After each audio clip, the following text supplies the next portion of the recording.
Let's normalize guys flexing their biceps or popping their pecs in LinkedIn selfies. Cause let's be honest, girls can put a little bit more out there than we can. Know what I'm saying? And it ain't hurting their engagement. So LinkedIn selfie bros, pop these perks. I mean pecs. Your personal brand depends on it. Hashtag Saturday post. Man, this dude woke up on a weekend just horny as hell. I don't know who he's trying to fool or if he is trying to fool anybody, but I usually keep the you're acting really gay jokes, even though it's like a straight dude. But like this dude is coming at it from every angle of attack. He first like starts with a soft suggestion like, hey man, they're doing it, why don't we? He like over dramatizes it and then he makes it a high stakes situation. If you don't do this, your livelihood is going to fall apart. Hi again guys, and today I wanted to look at some more LinkedIn posts. The last time I did this was 2 years ago, and honestly I feel like it's a mostly untapped goldmine of just a new strain of fucking psychopath. And also it can act as a reminder that last video we talked about people just absolutely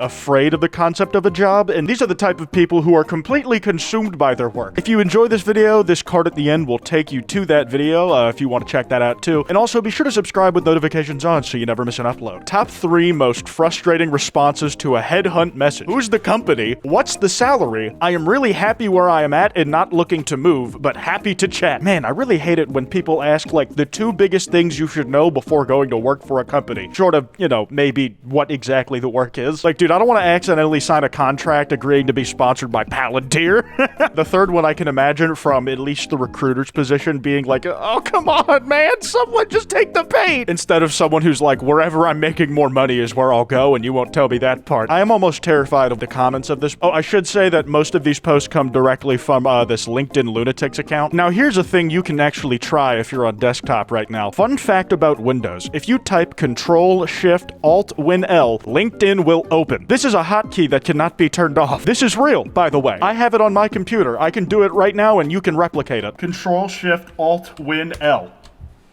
It actually fucking does that. I have no idea what other hotkeys are secretly hiding in the depths of my computer. Like, I don't like that my PC came in the box with like a default connection to the womb of LinkedIn. Now, what I do enjoy sometimes are guys like this Ken Chang fella who's a comedian, and he posts stuff kind of parodying the usual that you'll see on LinkedIn with, you know, not actually that many levels of exaggeration. One of my employees, Sean, was on a first date and it wasn't going so well. He went to the bathroom and texted me for advice. That's a common thing you'll see, is that it's usually a laptop, but employees so dedicated to their line of work that they pull out their personal devices to do work in like really weird places. Doesn't matter what they're doing. They could be like mid-fuck and they'll have like an earpiece on talking over Bluetooth. Most bosses would say this is a breach of boundaries, but I stopped reading to my son to call Sean immediately. The implication is like, he's not even here because he thinks there's a work issue. He just likes his employees more than he likes his own family. Sean wanted to give up and go home. No, Sean, I said. There is no deal that's impossible to close. Just be honest with her. He got back to the table and told her he was nervous, so he called his boss. Me. Who's your boss? His name is Ken Chang. You work for Ken Chang? Her body language changed immediately. They talked for hours about their favorite posts of mine, and afterwards she invited him back to hers. Become such a great boss that even the mere mention of working for you gets your employees laid. Genuine cinema right there, dude. If you want to indenture loyalty and motivation for what you believe in your employees, if you could pull this shit off for them, I'm sure it wouldn't hurt.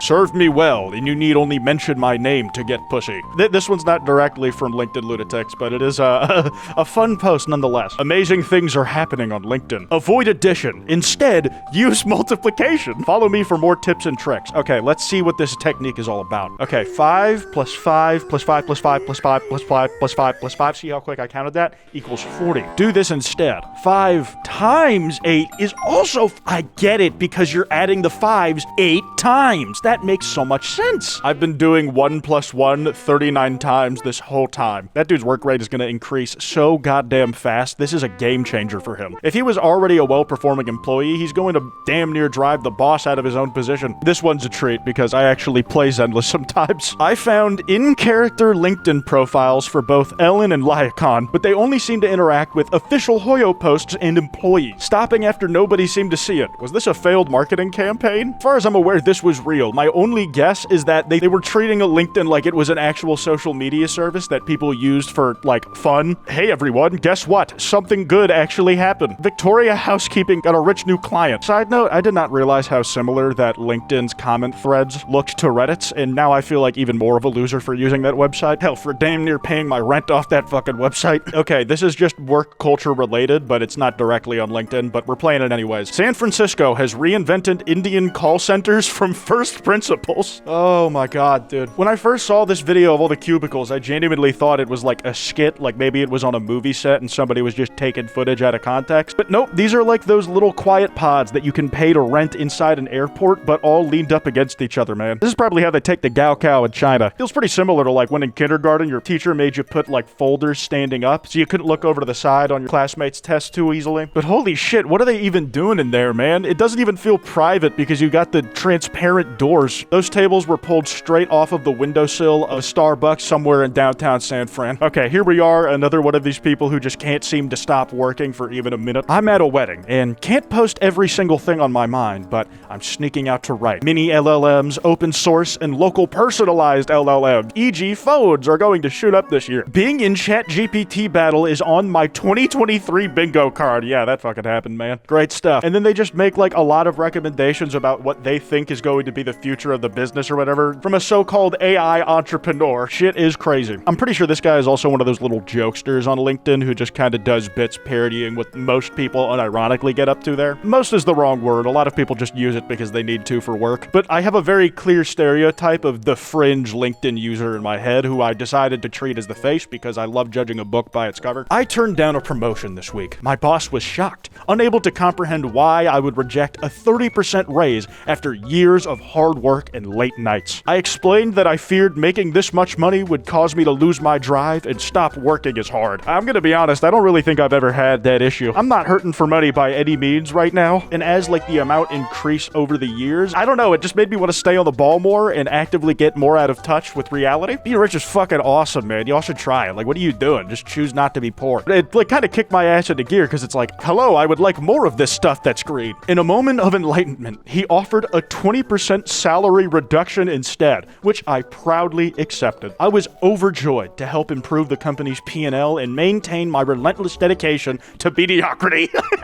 I love middle management. I love middle management. I love being the go-between for a go-between. I can't tell you how fulfilling this life is. Remember, LinkedIn friends, true success lies in embracing the beauty of stagnation and never becoming too financially stable. Follow me for more career advice. Hashtag humblebrag, career goals, motivation, corporate martyr.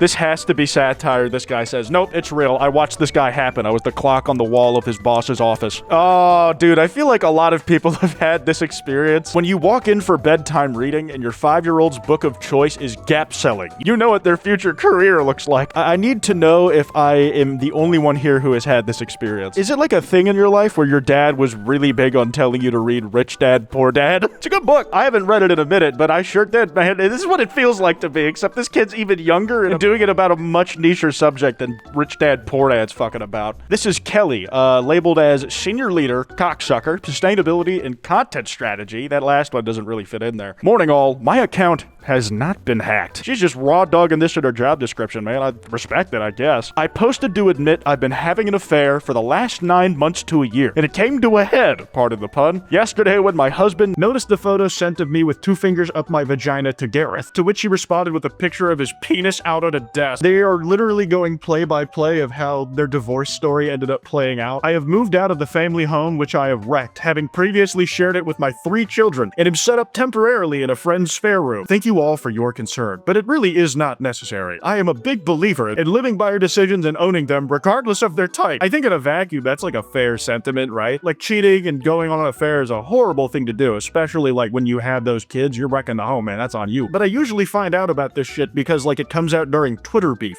You're on LinkedIn. You guys don't even keep up the veneer of classiness over there. What's going on? Okay, last one. My 6-year-old decided he doesn't like tacos. Have you ever tried a taco? I asked. No, well, I don't like them, he replied. So I suggested, well, if you don't like tacos, you might like an El Derecho. When the waiter seemed confused, I explained in Spanish that I'm not going to try to read. When the El Derecho arrived, my son thought it was an amazing choice for lunch. He gobbled it right up. "Dad, this is amazing," he said. "It's all about framing the solution. If your stakeholder tells you that they don't like tacos, they're wrong. Everyone likes tacos. Reframe the solution so that they can get what they need using whatever terminology works." The message here is that all investors have the brain capacity of a 6-year-old and that they're dumb enough that you could get away with a Ponzi scheme. Do it. This is financial advice. Do it right now. Guys, that's all I got. That card I mentioned should be on screen. If you guys enjoyed, be sure to drop a like and subscribe with notifications on. Anyways, this has been Kwite, and I'll see y'all next time.